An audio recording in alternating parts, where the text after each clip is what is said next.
Assalamualaikum warahmatullahi wabarakatuh. Alhamdulillahirabbil alamin wassalatu wassalamu ala Rasulillahi Muhammad sallallahu alaihi wasallam. Berjumpa dengan Ustadz Mahyani pada pelajaran usul fikih kelas 10 Madrasah Aliyah, yaitu tentang al-hukmul wad'iyyu, hukum peletakan. Apa itu yang dimaksud dengan hukum peletakan? Hukum peletakan adalah huwa ma yaqtadi ja'ala syai'in sababan li syai'in akhar, yaitu yang menetapkan keberadaan sesuatu menjadi sebab, menjadi penyebab bagi sesuatu hukum yang lain. Au syaratan, atau menjadi syarat bagi sesuatu hukum yang lain. Au mani'an minhu, atau menjadi penghalang sesuatu hukum. Au ruknan, atau menjadi rukun bagi sesuatu hukum. Au illatan, atau menjadi illah, sifat bagi suatu hukum yang lain. Au alamatan alaihi, atau menjadi isyarat atau tanda alaihi, atas terbitnya suatu hukum. Wa nahwiha, dan lain-lain, minal awsafi, dari sifat-sifat allati tata'allaqu bil hukmi, sifat-sifat yang berkaitan dengan sebuah hukum. Wal hukmul al-wad'iyyu, hukum wad'i, yaitu hukum peletakan, terbagi menjadi 1. As-sabab, 2. Al-azimah, 3. Ar-rukhsah, 4. As-sihhah, 5. Al-batlan, 6. Al-ada, 7. Al-iyadah, 8. Al-qadha, 9. Al-mani', 10. Ar-ruknu, 11. Asy-syartu, 12. Al-alamatu. Kita akan membahas satu persatu. Yang pertama, as-sababu. Wa huwa kullu wasfin ja'ala syari'u wujudahu. Wa huwa kullu wasfin, yaitu setiap sifat, ja'ala syari'u, yang pembuat syariat telah menjadikan keberadaannya, ja'ala syari'u wujudahu. Wa huwa kullu wasfin, yaitu setiap sifat, ja'ala syari'u wujudahu, yang pembuat syariat telah menjadikan keberadaannya, keberadaan sifat itu, alamatan, sebagai tanda atau isyarat, ala wujudil hukmi, atas terbitnya sebuah hukum. Wa intifa'ahu, dan ketiadaannya, ketiadaan sifat itu, alamatan, menjadi isyarat, ala intifa'il hukmi,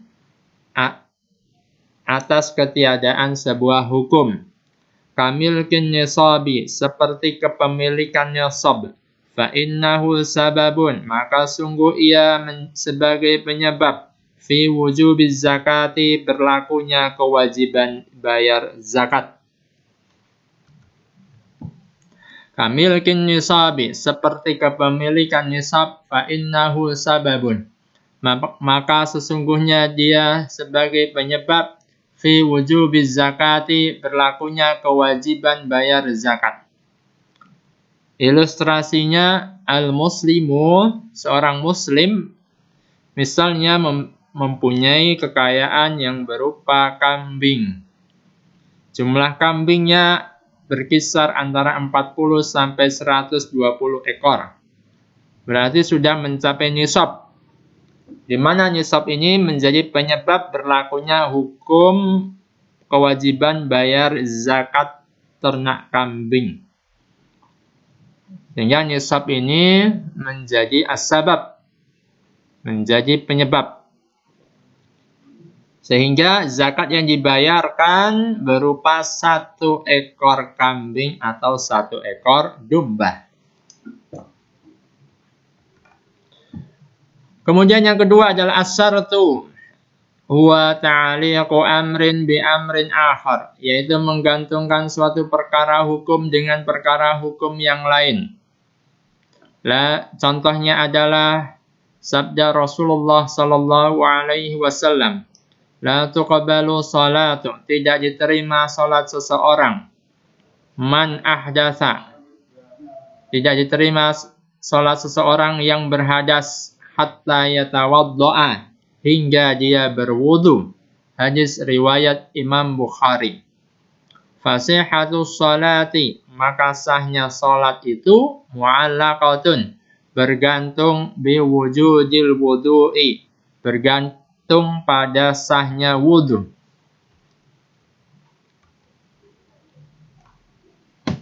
La tuqbalu salatu man ahdatsa hatta yatawaddo'a.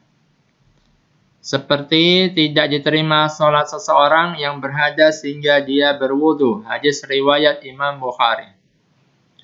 Jadi ilustrasinya adalah al-muslimu, seorang muslim yang ingin melaksanakan salat dan ingin salatnya dinilai sah sehingga bisa diterima oleh Allah Subhanahu wa taala, maka dia harus menyempurnakan syaratnya, yaitu menyempurnakan wudunya. Maka kesempurnaan wudunya itu sebagai syarat sahnya hukum pelaksanaan sholatnya. Kemudian yang ketiga adalah al-mani'u. Mani'u huwa ma lazima mi wujudihi adamul hukmi. Ma lazima, suatu perkara lazim, mi wujudihi, yang keberadaannya itu adamul hukmi, menghilangkan hukum. Contohnya seperti al-haidu, haid, keluarnya darah haid. Fa innahu yamna'u 'anis shalah, maka sungguh hal itu yamna'u, menghalangi pelakunya 'anis sholati, untuk mendirikan salat.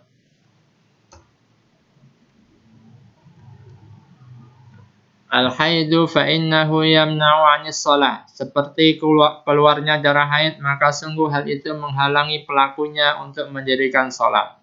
Ilustrasinya adalah al-muslimatu, seorang muslimah, al-haid, yang mana keluarnya darah haid pada dirinya itu mani', sebagai penghalang baginya untuk mendirikan sholat. Artinya pelaksanaan sholatnya terhalang selama darah haidnya masih keluar.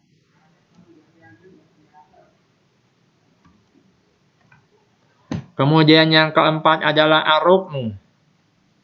Yang dimaksud dengan ar-ruknu adalah huwa ma yatawaqqafu alaihi wujud, adalah suatu organ inti yang menetapkan atasnya, yaitu atas suatu amal yang meliputi wujud, keberadaan, yaitu eksistensi, au sihhatus syai'i, atau keabsahan, yaitu validitas suatu amal.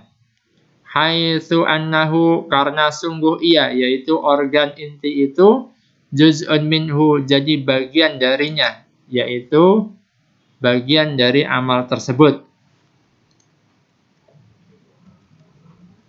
Seperti kal qiyami, berdiri, waruku'i, dan ruku', wasujudi, dan sujud, dalam pelaksanaan is-sholati, dalam pelaksanaan salat. Fi qaulihi ta'ala, berdasarkan firman Allah Ta'ala dalam surat Al-Hajj ayat 77. Ya ayyuhalladzina amanu, wahai orang-orang yang beriman. Irka'u wasjudu, ruku'lah dan sujudlah. Wa'budu rabbakum, dan sembahlah Rabb kalian. Maka dalam sholat tersebut termasuk rukun-rukunnya adalah meliputi al-qiyam, berdiri, al-ruku', sujud, ruku', was-sujud, dan sujud.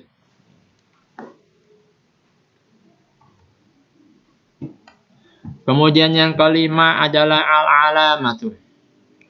Wahiyya ma yakunu alaman ala wujudil hukmi, yaitu sesuatu yang menjadi alaman, informasi ala wujudil hukmi, yang jadi informasi atas sesuatu, yang jadi informasi atas adanya sebuah hukum. Walaysa lahu ta'thir, dan itu tidak punya taksir, pengaruh.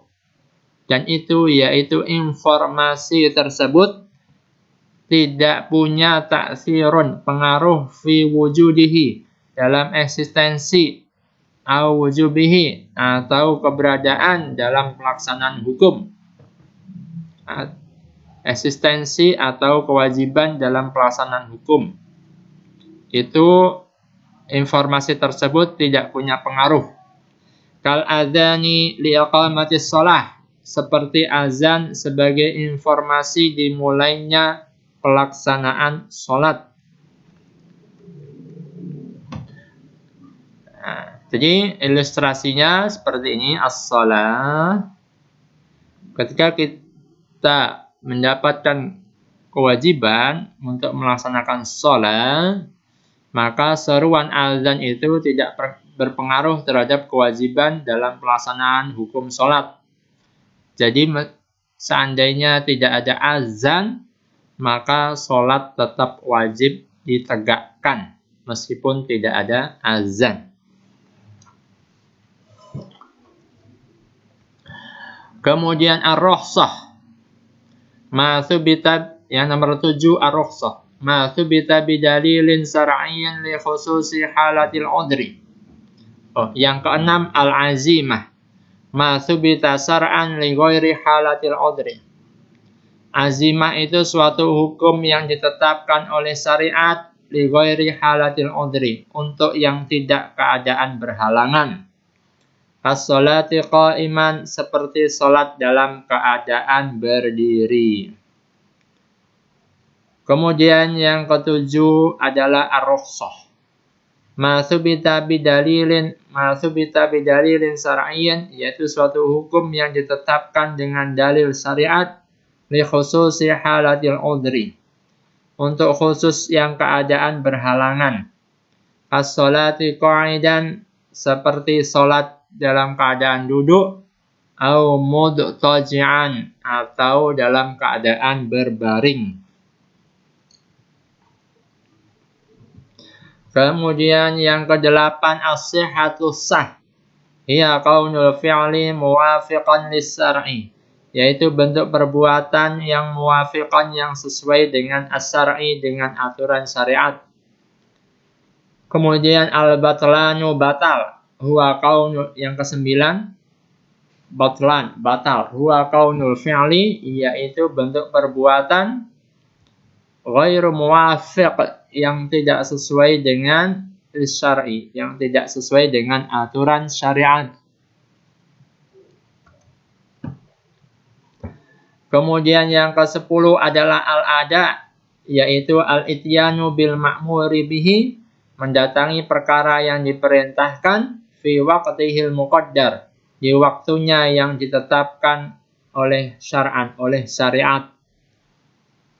Kemudian yang ke-11 al-i'adah, ma fa'ala thaniyan fi waqtihi li khalalin waqa'a fi fi'lihi awalan, yaitu suatu ibadah yang dikerjakan pada kali kedua dalam waktunya dikarenakan ada kekurangan yang terjadi pada amalnya atau pada ibadahnya di kali pertamanya. Kemudian yang ke-12 adalah al-qadha, ma fa'ala ba'da waqtil ada. Al-qadha adalah suatu amal yang dikerjakan setelah waktu al-ada, yaitu suatu amal yang dikerjakan setelah waktu yang ditentukan.